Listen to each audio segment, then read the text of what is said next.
Pa, sad te vodim na večer, ti, Sarmac, Samra, kako da se zoveš. Sad idemo na večer, pa pazi štaš naručit. Dobro zapamti ova vrata. Ovo je zadnji put što sam išlo u njih. Ajde sad. Dole zonu, sjedaj. Šta ćete naručiti?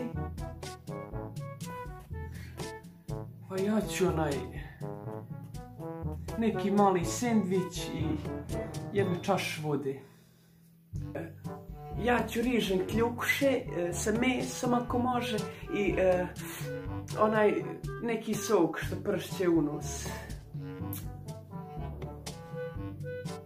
Čuti, to je skupo. Čuti. Izvolite.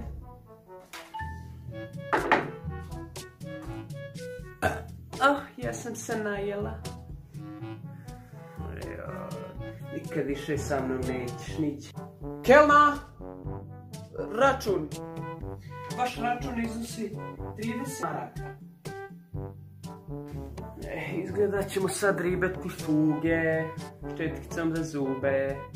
Bom ćeš i ribati sam, jer si mi ti doveo na večeru. Sad zdravo. Sad Isak, kad si budala, čisti fuge.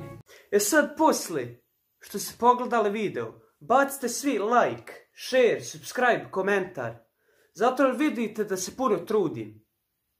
Zato molim vas uradite to. Ajde sad svi brzo.